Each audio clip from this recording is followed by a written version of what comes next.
your move. Good news, everyone. Don't you know Diggy when you see onions have legs?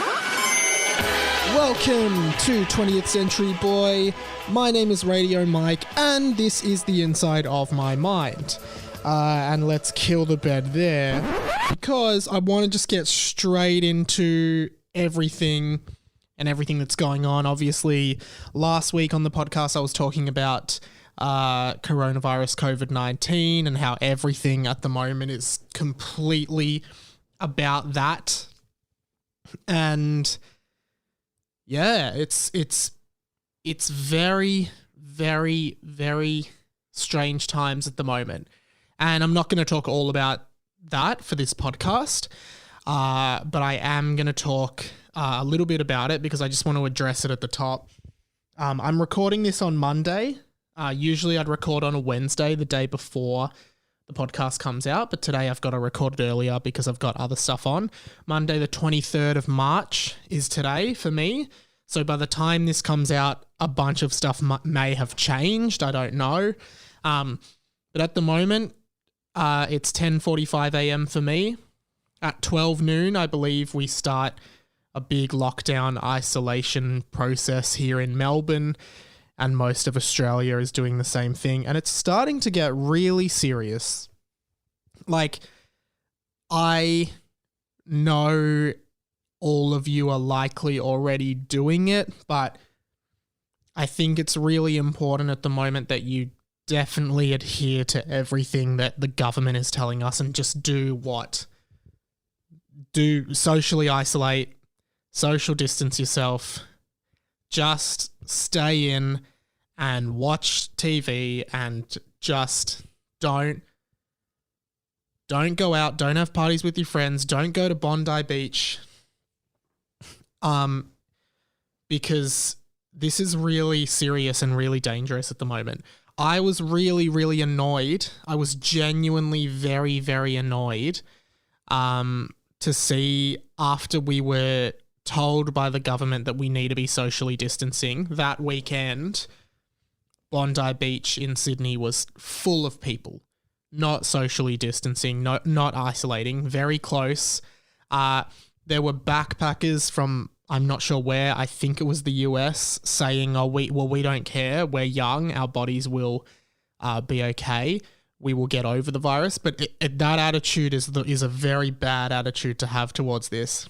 It's not about you. A lot of people who listen to this are young. I'm young. And we probably will be okay. We're probably going to get through this. We probably will catch the virus eventually. It's going to spread. But this is about flattening the curve. There are a lot of very vulnerable people in the community, in every community, who are at a really big risk, an enormous risk, because of this virus. And it's not like it's honestly, it's quite scary. And to say something like, only old people are going to die, only old people are going to be affected, that's a really, really poor attitude to take, because you're saying that, I'm not scared because I'm not going to die, only old people will die. So what, you don't care about old people? You don't care about how they feel? You don't care about their fear? You don't care about their stuff? I'm not saying this is you guys, the listeners, but there are people out there who have these kinds of attitudes, and it's quite upsetting, because old people, yes, they will be really affected by this, and they've probably worked very hard their whole lives and want to enjoy a retirement, and then to know that there are people out there who genuinely are so selfish that they're happy to increase the risk of this virus spreading to kill, to put these people at risk. That's very, very sad for me to hear, honestly. I'm really sad. I haven't been able to see my grandparents. My nonna lives across the road from me. Haven't been able to see her, ringing her every day, and a bit worried. Call your grandparents, don't see them. Any elderly neighbours or anything like that, just check in on them, make sure they've got stuff and give stuff to them if they need it. This is a time where we all need to come together. Like, this is really serious. Obviously, it's not going to be as bad as like the Spanish flu or the fucking Black Plague or whatever, because but it will be bad. This is a very threatening thing, and it's quite scary. So yeah, I just wanted to start up top because I was disappointed to see all those people at Bondi Beach. Don't go. This isn't the time to go to the beach. This is honestly the time to stay in, watch movies, play video games, do that kind of stuff. Stuff you do at home. Play board games, read books, listen to podcasts. I'm going to try and see if I ramp up content, maybe do 2 podcasts a week. I'm still considering it because the problem is there's not much stuff happening in my life. Therefore, there's not that much content. A lot of young people, particularly young people in creative fields who like comedians, artists, musicians, etc., will really be struggling. A lot of people are going to be struggling. This is going to fuck our economy. This is going to fuck everything. People can't make money. People can't pay bills. This is just going to fuck. Everything's going to change. Things are going to change a lot. I am sort of affected, but not as much as others. I'm quite lucky, I think. The AFL, Australian football, has been officially cancelled. That's quite a big part of my weekly income because I work in broadcast operations for Triple M, which broadcasts every AFL match. And unfortunately, that will not go ahead this year. Well, at least till May 31st, I believe was the date they gave. So I have lost a big chunk of income from work on the footy. However, a lot of the podcasts I work on, such as TOEFOP with Will and Charlie, Willosophy, we record TOEFOP over Skype anyway because Will and Charlie are rarely in the same location. And like Willosophy, we're in a lucky spot where we actually have a bunch banked up to last for a little while, so that's good. So I'm sort of at least bringing in a little bit of income for me. But yeah, a lot of people are a lot more affected than me. So I'm happy to keep just pushing stuff out for people to listen to and enjoy while they're isolating. But yeah, I'm sure you all are, but just do the right things. This is some serious times. A lot of people's lives are going to change. A lot of people will likely lose their jobs. A lot of people will be struggling in the next year. This is a very, very, I'm sure you've heard it, it's an unprecedented and very strange time to be a human being.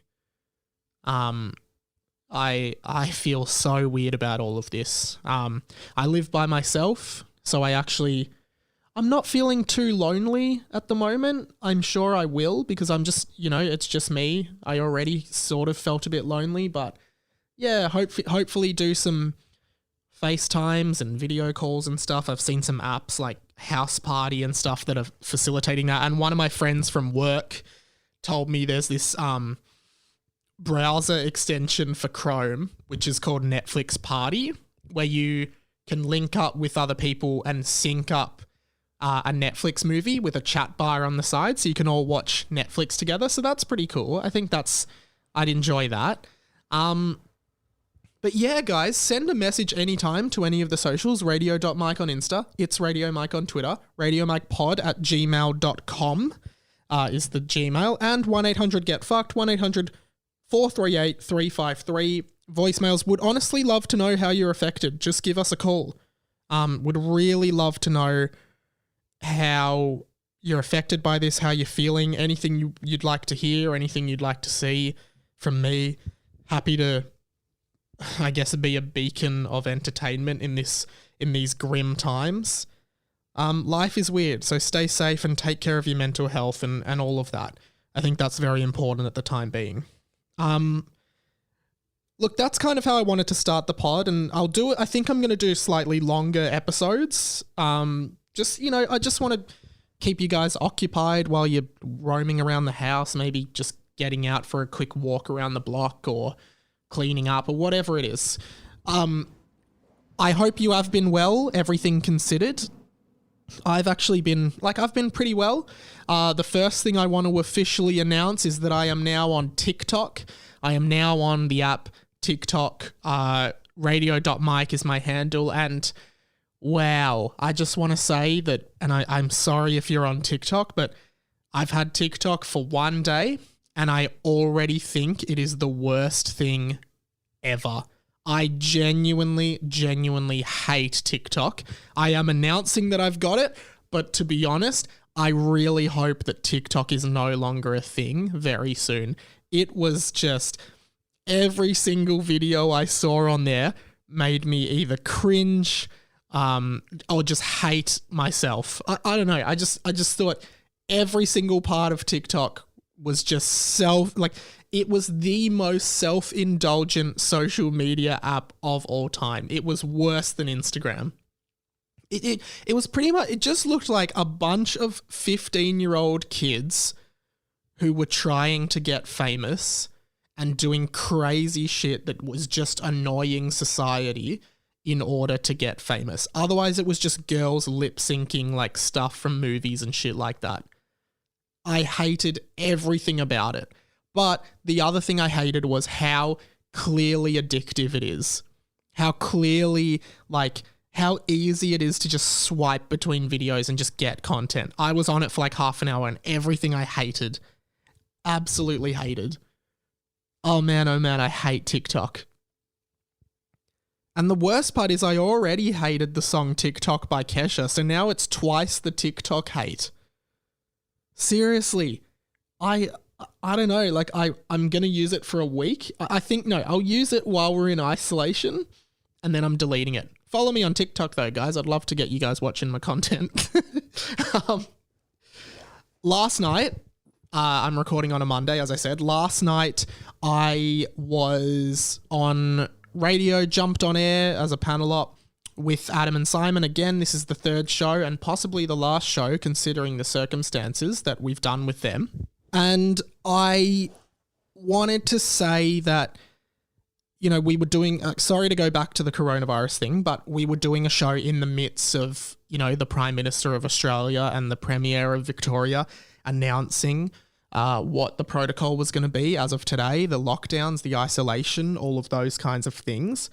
And it was a weird situation because we pretty much were like, well, we can't just do a normal show where we do goofy segments and funny stuff. Like, this is a really game-changing part of society. This is a massive turning point for society. So the boys decided that, hey, let's do calls. Let's get people on the phone for most of the show. We'll keep the lines open all show and we will get people on the line and just talk to them about how they're feeling. Just talk to people, try and relate to them, be lighthearted, but also hear the serious stuff. And I just want to say that it is times like that I just remember why I loved radio in the first place, both listening to it and working in it, because the fast-paced nature of it, the rush, the adrenaline rush of taking these people's calls and responding to people in this breakneck environment, in this changing environment. And it just makes me think that's what radio has. That's the appeal of radio compared to something like podcasts, which are booming and are so successful, and audio on demand is the next big thing. But I'm still wondering about how audio on demand captures that urgency and liveness of radio. That's something I don't know if they'll ever be able to adequately emulate. And it was just this feeling of hey, we're all going through this situation, this pandemic. We're all very confused. Call up this radio station and let's just talk about it. We weren't trying to do talkback style radio, but we were just trying to get people on air, relate to them, have a bit of a laugh, or just try and sympathize or empathize with their feeling. I'm paneling the show and then we've got an influx of calls, so I'm running out because it's a Sunday show. We've only got one producer on phones. She can't handle all the calls. She's doing her best to try and answer all these calls, so I run out. I start answering calls. We get them all to air. It's just this invigorating rush. I felt it when I worked on the Hot Breakfast, Triple M's breakfast show as well, because that was such a busy show. I think that live responsiveness of radio, yeah, I don't know how audio on demand is ever going to adequately emulate that. And I think, times like this remind me why something like radio is so powerful. So put your radio on. Like during this, put your radio on. Listen to what people are saying. I think, there's nothing else that's so responsive in its nature. Responsiveness is so integral and, I don't know, intuitive to radio. So I don't know. I was just thinking a lot about that. But Adam and Simon was great. We ended up doing our favorite coronavirus memes. I'll cut some of the audio from that here. What have you got for us, Mike? I've got one that I found on google.com, which is a great website for just looking stuff up. Is that new? If any of our listeners didn't know what that was, just give us a call. Yeah, the ones who don't know what 13 memes are have been looking up what google.com Hey, is. don't throw judgment. People don't know. So this is like those old Where's Wally Yes. books where there's obviously, if you don't know how those work, there's lots of different people, but you're specifically looking for Wally. Yes. However, someone has made a meme which is the Where's Wally social distancing edition. Take a look at that. This is a very visual joke, but everyone is separated by about 1.5 meters. And That's it's just how it should usually be. very hard to find Wally in these pictures, but in this one, not that hard. Quite easy. He's right here, guys, if you can't see. Well, obviously the listeners can't see, but you two can. So that was great. I really enjoyed that. Those guys are great to work with. They do a podcast. I want to get them on this, and yeah, hopefully we get to do some more work together soon, but who knows. And also this week, today, as normal, the Hamish and Andy podcast is out. Your boy Mikey makes a little appearance. Basically what happened, well, on that show they do special skills, so they get listeners in to test skills they claim they have that are like amazing skills. I won't spoil. I'll cut some audio from their show in here as well, just so you can have a listen. So I am on this week's podcast, which was a lot of fun. Loving being part of Hamish and Andy as well. Guys, we late in the year last year, we got a segment called Keep It or Delete It because we realised we're no longer live. In the podcast, Radio Mike, who works on the show here, sent me an email during the week about a special skill. Right. He said we should do this on the show. To do with Pokemon. Oh, no. So I think he can come in and tell us what it is. Is we doing Keep It or Delete It? Yep. We'll go Keep It or Delete It. Mike, come on in. Keep it or delete it. The way, obviously, Keep It or Delete It works is we are nervous about what's coming up. Famously, my roast potato recipe made it on the show. My golf fact about the President's Cup did not. I don't even remember what that fact was. But the recipe with the potatoes gift keeps on giving, especially around Christmas time. Please don't go back into it. Okay. I got a lot of feedback from people that had tried that recipe and were thankful it had made the podcast. Michael Liberale, welcome. Thank you for having me. Radio Mikey Mike. He says, as a Pokemon fan, I can vouch that this would be unbelievably impressive. Wow. If Well, I Jack's could actually do this. Pokemon fan. Yeah. Hey, Pokes. Can I just say, when poke. you didn't reply to that email, I assumed we weren't going to be using it. Yeah. Yeah. That's what you're slowly learning the ways, Mike. Jack still falls for this rubbish. He's been with us for 12 years. So that's a really cool thing we're excited to follow up on. This Pokemon guy who reckons he can recognize the cries of all the Pokemon.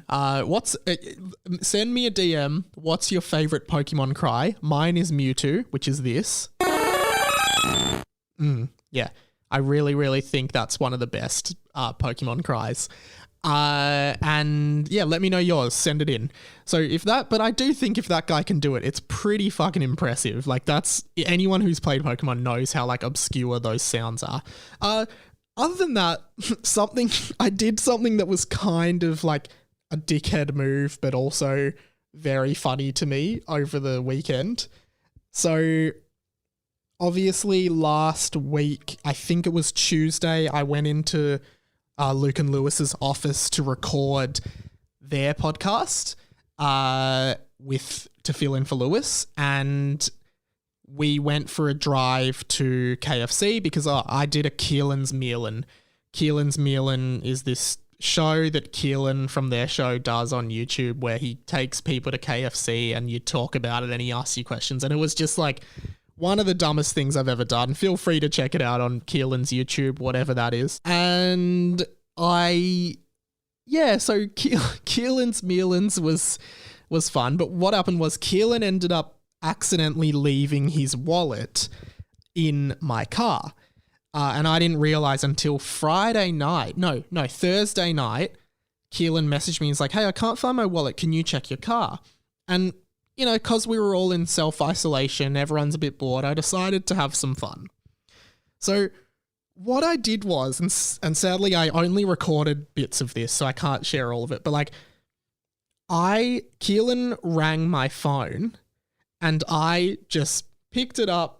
And without even thinking about it, I just got into a character and pretended I was like this Darrow hobo dude from Moonee Ponds, which is a suburb near where I live, and that I had found this phone, my phone, at Coles. And Keelan was like, "Is this a joke?" And I was like, "No, it's not a joke, mate." And Keelan was like, "Oh, come on, I know it's you." And I'm like, "Mate, I found the phone at Coles." Anyway, ended up hanging up, and then I thought it would be funny to do a Facebook status on my personal Facebook saying, "Lost my phone at Coles. Please message me on Facebook instead of texting me." And I made it so only Keelan and Lewis Spears could see it, because I knew that if Lewis could see it, he would be able to at least vouch for the fact that it was true. So Keelan saw the status and messaged me on Facebook, and he's like, "Hey man, are you doing a shit meme? Or hey man, are you doing a shit meme? Or did you lose your phone?" And I said, "No, I lost my phone. How'd you know?" He's like, "I just called it and someone else picked up." And I was just pretending. I'm like, "Oh no, I know you're joking. This is like some D's nuts joke," because Keelan always does D's nuts jokes. And Keelan was like, "No, I swear someone picked up." And I'm like, "Mate, I don't believe you." And he's like, "Well, like he said that and then Keelan texted the phone and said, message Mike on Facebook about this, and linked to my Facebook. And then I texted back as this hobo guy going, "If your friend wants the phone back, he can pay $100 for it. Otherwise, I'm keeping it because I found it." And then basically, Keelan kept ringing me and I wouldn't pick up. And Keelan print screened the message and sent it to me, totally believing this was real. And I'm like, "Oh my God, you've got to call him, man. You've got to get my phone back. What the hell?" So Keelan's like, "Yeah, I will." So then Keelan kept ringing me. I wouldn't pick up. And then he's like, answer. So I finally picked up and in character answered the phone. And this is what happened. Hello. Hello. Yes. Yeah. What? Yeah? Who is this? What's your name? What's your name? Fuck's sake, mate. Where'd you find the phone? Fucking Moonee Ponds. Who you give a fuck?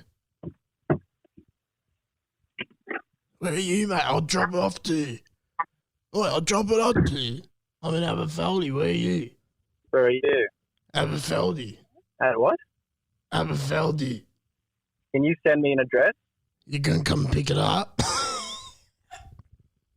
Yeah. Come pick it up. You gonna come pick it up? Yeah. Yes. I'm in Aberfeldy. I don't know what that is. Can you just send me an address? It's a suburb called Aberfeldy near Moonee Ponds. That's where Okay.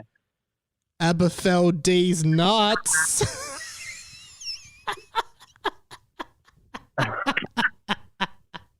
Remember how the whole time I went, "This is a meme, this is a meme"? Aberfeldy's nuts.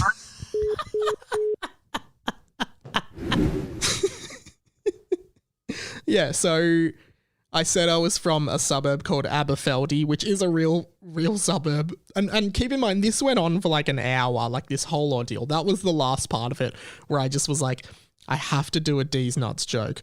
What's a suburb? What's a suburb that ends with D that I can get Keelan with? And I totally got him. So fuck you, Keelan, and your shit D's nuts jokes. You suck, you dog.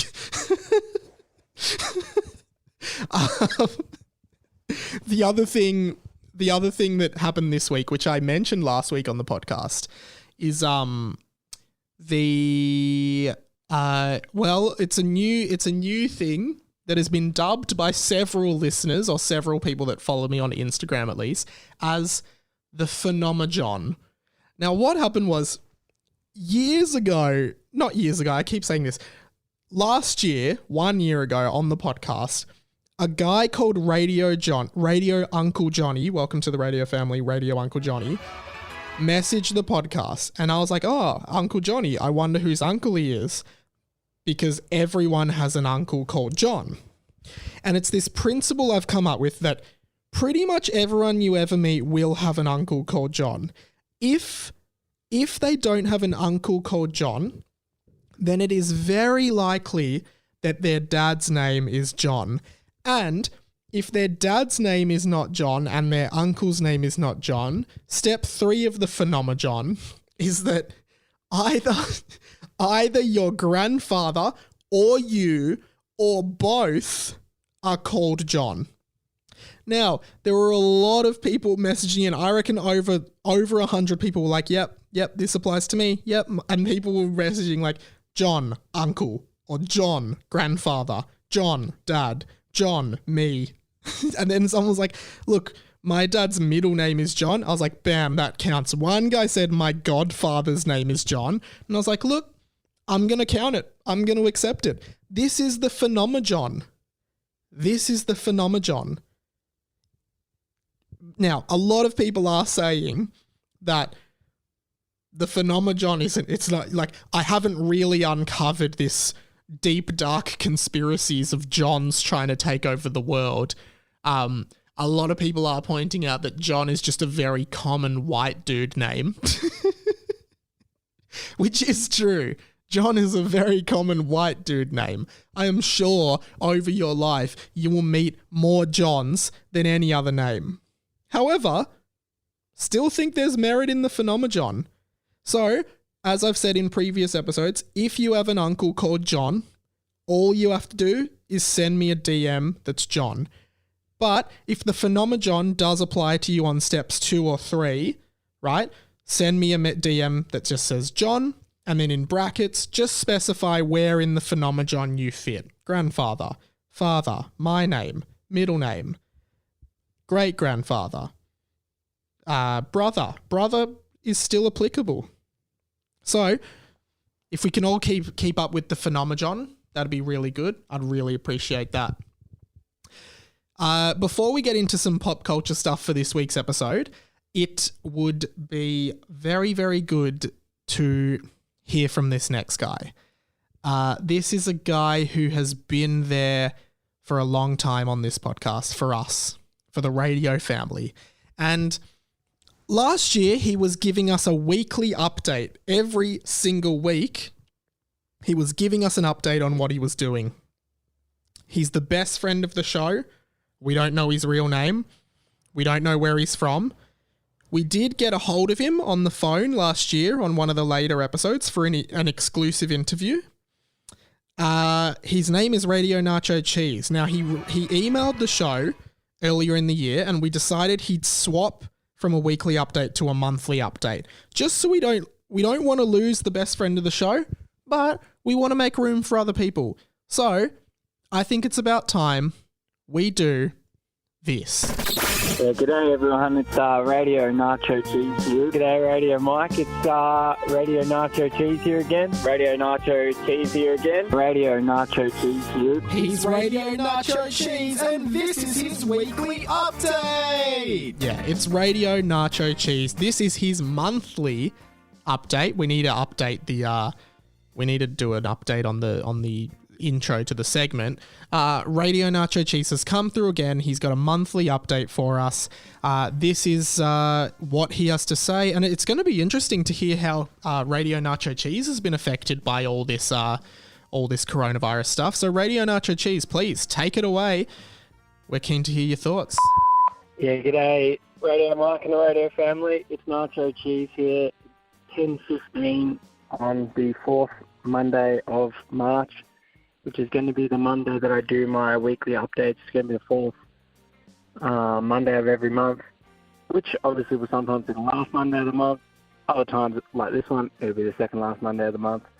But anyway, just give my monthly update. You wanted a couple of highlights and lowlights.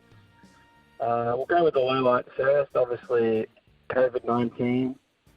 You know, it's pissing everyone off, and I feel sorry for anyone in the radio family that might be affected health or financially from it. But yeah, hopefully everyone gets through it. So that's a massive lowlight. The lowlights just follow on from there. It's all to do with coronavirus, just, you know, groceries and shit like that, and mass hysteria. Some positives though. I'm going to be able to sleep in. I think I might have to stop working soon when they do the mandatory shutdown. I haven't slept in for years. I'm looking forward to playing a bit of RuneScape. Used to be a bit of a RuneScape nerd back in the day. Everyone knows my email. If you're playing RuneScape, send me your username. I'll add you. Other than that, not much going on in the life of Nacho Cheese. Just loving the podcast, Mike. Keep it up, mate. And I love all the family. I hope you guys get through this weird time in our lives. And I'll see you in the 4th Monday of April if I haven't died from COVID-19. Thanks, guys. Bye-bye. Love you all. Bye. See you, Mike. Yeah, so it sounds like he's in decent spirits. He's always full of love for the whole radio family and our community here, which is great. So thank you, Radio Nacho Cheese. Remember, we know nothing about him. Nacho Cheese, surprise, surprise, is not his real name. We don't know his real name. We know I think he said he lives in Melbourne, but we do we know his occupation? I don't know. Will someone clarify whether we know his occupation or not?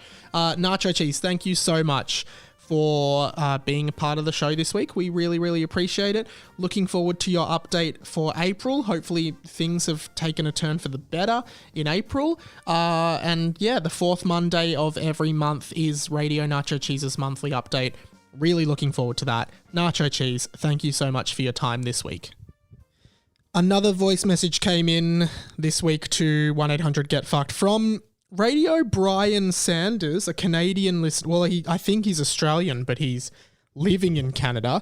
Welcome to the radio family, Radio Brian Sanders. And he's just sent in a little message for myself and the radio family as well. Ahoy there, Radio Mike. It's Radio Sando here. The time is currently 9:36 a.m. It's beautiful, it's sunny, it's not raining for once, and it's about 4 degrees. So it's fucking freezing. I'm coming at you from the Western Canadian Daylight Savings official time zone, and I'm slowly trucking my way through your podcast. Actually, that's a lie. I'm smashing through the podcast because I work twice a week as a delivery driver, and I've got your podcast on repeat to keep me entertained. Anyway, I just wanted to wish you a happy 25th birthday. I hope you're celebrating accordingly, and I hope that the next quarter century brings you a whole heap of happiness, fun, and success. Anyway, mate, I'm currently lost because while I'm recording this, I don't have Google Maps up. So I'm gonna try and find my way back on track. Have a good one. Did he say in that it was like, he was like, yeah, it's really sunny today and it's 4 degrees. It's beautiful outside. I guess like in Canada, it must get to like a negative 10 degrees or something like that. I don't know. Thank you for contributing. Send a voice message anytime. You can just attach it to an email as well if you want, or just call 1-800-GET-FUCKED and get your voice on the show. We'd like to hear from the listeners. I got hacked again this week. A few episodes ago, I was talking about how my PayPal account got hacked. They stole $225. I did a video about it on Instagram. Now, my Amazon account has been hacked. Another $200 stolen from me. Wondering if the two are linked. And now my card details are out there, my password details are out there, my email's out there, and I'm just going to keep getting hacked for the rest of my life. I've changed all my passwords now. I lost another $200. I called the bank. They're going to chase it up for me, but I'm feeling like really pissed off about it because Download Festival got cancelled. I haven't got my refund for the $200 I paid for a ticket from that. So I'm basically $400 out of pocket at the moment, which is money that I should have. Like, I should have this $400, but I don't. Very, very annoying. And, like, money's only going down at the moment, obviously. So, yeah, interesting. Wondering if, like, someone who follows me on Instagram is the person that's hacking me. Or, yeah, I don't know. It's plausible. Yeah, very interesting stuff. And it was weird because I bought the game Doom Eternal from Amazon that morning, and then by that evening, someone had hacked me and spent $200. They'd redeemed it with gift cards. They'd bought gift cards for themselves. So yeah, that's all very interesting. Very annoyed, waiting to get my money back so I can actually buy food for me to eat. In the pop culture landscape this week, I want to talk about this book and TV series combo that I've recently reconnected with. It's this book series called the His Dark Materials trilogy. And it's 3 books written by this guy called Philip Pullman. And they are, I reckon they're 3, it's high fantasy, and I reckon it's probably the best book series, young adult book series I've ever read in my life. I read it in 2017, all 3 of them, and I just thought they were incredible books. Like, the story is so engaging, the characters are very engaging, like everything about these books are so good. And the reason I've been getting back into it is because there's actually a BBC TV series. It's a British book series. So there's a BBC TV series called His Dark Materials that is, season 1 is out, and it's like following the stories of the books. And there's going to be 3 seasons, 1 season for each book. So the books are called, the first one's called Northern Lights. The second one is called The Subtle Knife. And the third one is called The Amber Spyglass. And you may or may not have seen a movie that came out in, like, I reckon 2007, which was called The Golden Compass, which was a terrible film.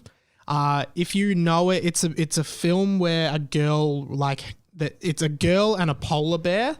That is the same series as well. They made a movie about it in 2007, but it was a really bad movie that didn't particularly represent the book very well. And I remember seeing that and thinking it was shit and really confusing and not wanting to read the books. But then I read them and I thought, wow, that's amazing. And the TV series obviously is way better at adapting the books, as you'd expect, because there's so much more time. But basically, like, it's a really interesting concept.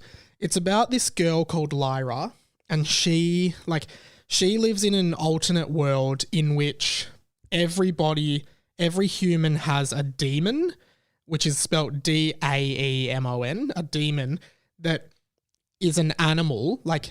So the demon is an animal that basically, when you're a child, the demon, it can freely change into any animal. But as you become an adult and go through puberty and stuff, your demon sets as a specific animal that represents your personality. So for example, some people have a tiger demon, or some people end up with a monkey demon or a falcon demon or whatever. And the demon is essentially your soul. So in this world, you can't actually, demons and humans can't be separated. And if you can't move far away from your demon. And if say you're having a fight with someone, a physical fight, and the demon is being held down by someone, the human will stop. The human won't be able to move. So they're really interconnected because it's literally your soul. So it's this really interesting concept. And then they find out, this is the first book, they find out that there's this thing called the Magisterium. And the Magisterium is basically I think Philip Pullman, the author, was a very strong atheist author. And people compare this series to how C.S. Lewis wrote the Chronicles of Narnia, and C.S. Lewis was a very strong Christian author. And a lot of the story of the Chronicles of Narnia, particularly The Lion, the Witch and the Wardrobe, probably the most famous, was very allegorical to Jesus Christ. Like Aslan was like this Jesus figure. He dies, he comes back to life, like all those kinds of things. Philip Pullman's story, opposing to C.S. Lewis, was trying to cast religion in a negative light. So there's this thing called the Magisterium in the book, which is like this overarching governing body of Britain in this world, because they still live in Britain, but it's like an alternate Britain. I'll get to that later. And the Magisterium is basically like this religion. It's like a church, essentially, that's taken over as a government.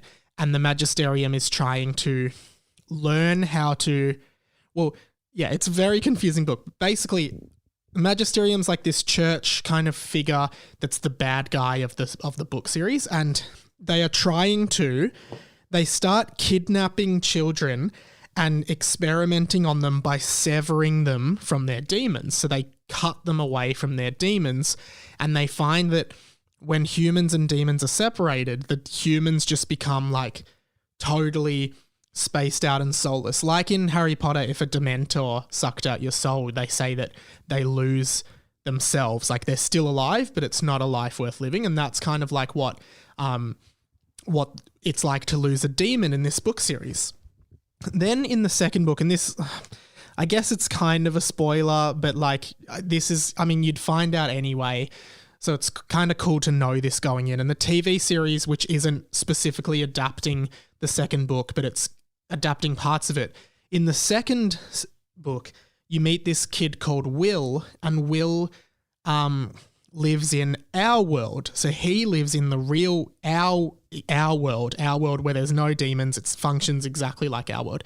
And Will finds this thing. I can't remember how he gets it, but he gets this thing called the subtle knife, which is one of the dark materials that can slice through the worlds. So he can cut a door into alternate worlds. And part of the story is he ends up meeting Lyra in the second book, and they have to pretty much go, then they have to start adventuring together and trying to like defeat the Magisterium. And there's like witches, there's Uric Benison, who is like this armored polar bear species, and for the armored polar bears, the armor is their demon. They don't have animal demons, they have armor as their demon. So one of her best friends is a polar bear. It's just a really good fantasy book series that had major like Harry Potter vibes, but a bit deeper and darker than Harry Potter, which is, yeah, I just really loved it. The last one, The Amber Spyglass, is also really good. Because they end up going to heaven. They end up going to like the afterlife and having to free people from the afterlife, which turns out the afterlife isn't really a very nice place to be. And it ends like, I don't know, I'd highly recommend reading this trilogy, or at least you could watch the first season of the show, but I reckon it won't make that much sense. Like, you could go into it and watch it, but I feel like you'd get more out of it if you would read the books as well. Really great book series. Highly recommend it. There's a bunch of other books in the series that I think like he's doing like an expanded universe, but I think the main trilogy is sort of where it's at. So definitely check those out.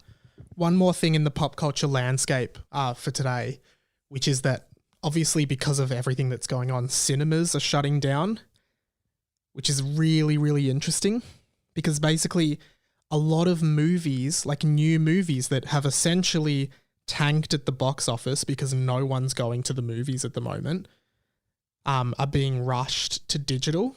So they're being rushed to digital and streaming just so they can pretty much recoup any money they can from all the losses. I think that's an incredibly interesting time. So in particular is Pixar's film Onward, which is the new Pixar film. That has been rushed to, I think it comes out on Disney Plus next week, very early. It just hit cinemas in Australia like 2 weeks ago. I think actually, I don't think it was even released in cinemas yet in Australia. So they're pretty much just rushing it out because they know they're not going to make any money in the cinemas from it, which is such a shame that people aren't going to see, people, miss out, because Pixar do make some great films. So I'm really looking forward to seeing Onward once it launches on Disney Plus. The other thing is that I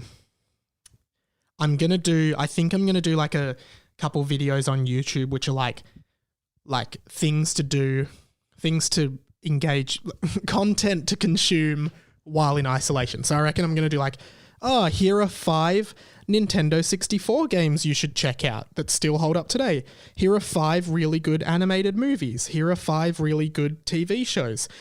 That's what I'm thinking of doing, just to like pump content up and give people recommendations for good content. But yeah, I want to do another Red Carpet Catastrophe, a segment where we review movies that, it's a hard segment to explain. Red Carpet Catastrophe. We review movies that are critically panned, movies that are known as bad movies that we thought were very good. In the past, we've done the Angry Birds movie, which was recommended by a listener. We've done Dumbo, the 2019 Tim Burton film. We've done Land of the Lost.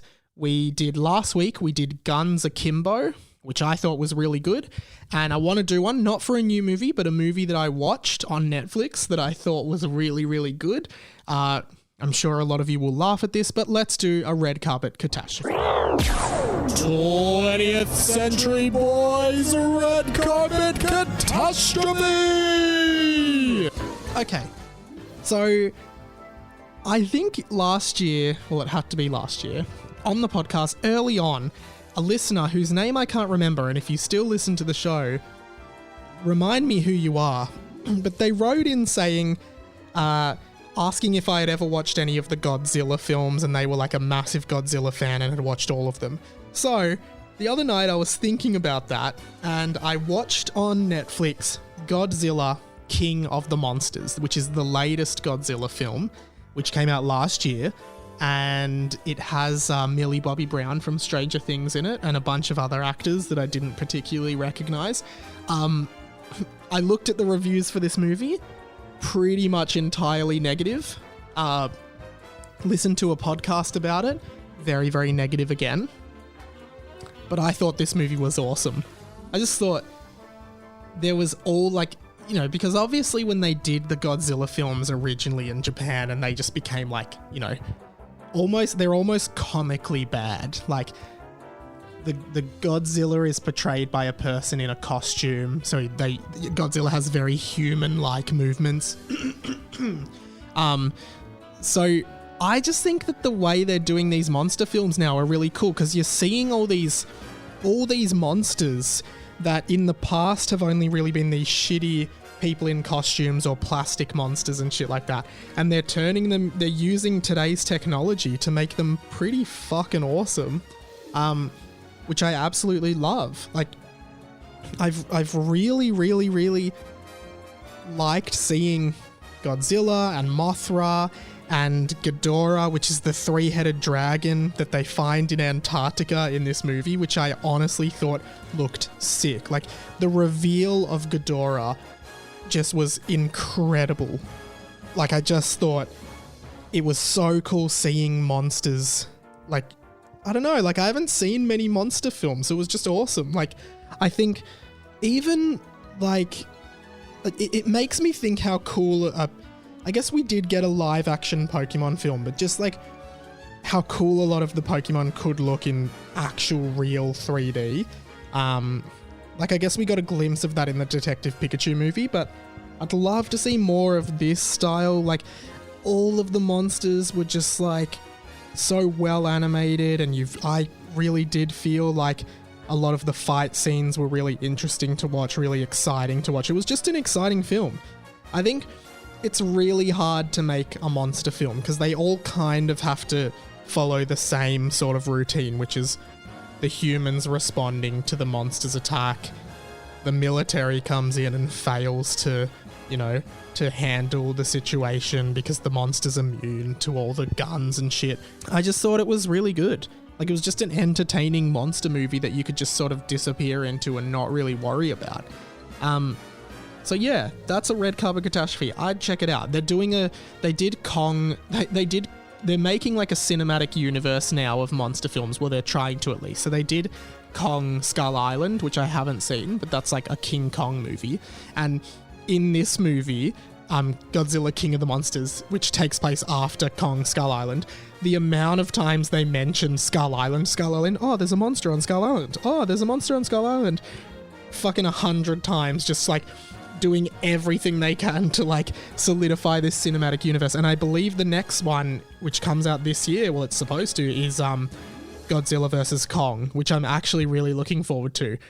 And I also watched a movie from the 70s in the Godzilla franchise in Japan, which is Godzilla vs. Mechagodzilla, which was one of the trashest movies. I actually think it would be fun to have like a Godzilla marathon, because Godzilla vs. Mechagodzilla was a catastrophe. Like it was one of the, like, it, again, comically bad.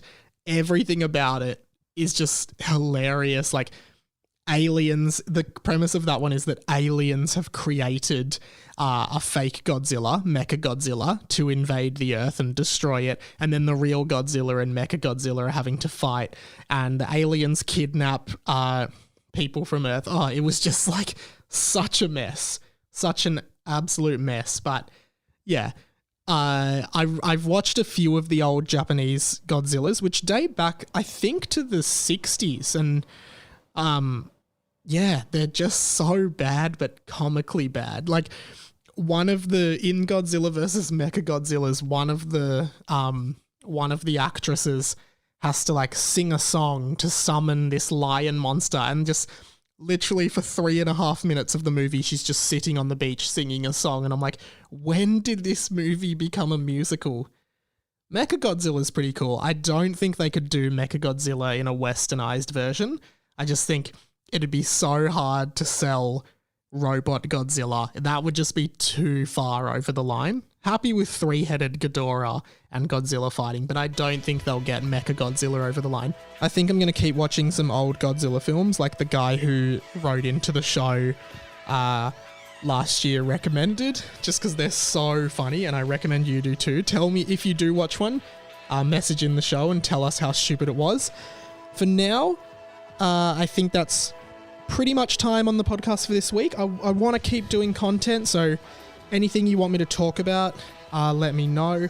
Would love for you, while you're in social isolation, to check out Release the Sounds, my band with a self-titled first album, which came out last year. Release the Sounds is on Spotify and Apple Music and everywhere you get your music. Punk-inspired comedy music. Here's a snippet from one of our songs, Attached to String. This whole time you were attached to string. You're a puppet this whole time. And yeah, it'd be really cool for you guys to just do that. Please leave a review for the podcast, a 5-star review preferably. We'll accept 4, won't accept anything under 3. You get 100 mic points, the currency of the show, if you leave a 5-star review. So it would be very awesome if you could do that. And I would really, really appreciate it. Share the podcast with your friends. Inbox, DM, get involved with the podcast anytime. Radio.Mike on Instagram. It's Radio Mike on Twitter. RadioMikePod@gmail.com. 1-800-GET-FUCKED. Really happy to have you here. Stay safe. Stay okay. Call your friends. Call your grandparents. Don't touch people. And I think that's about it. Thank you so much for listening. Really appreciate it, and I hope you will. My name has been Radio Mike. This has been The Inside of My Mind. Catch you later.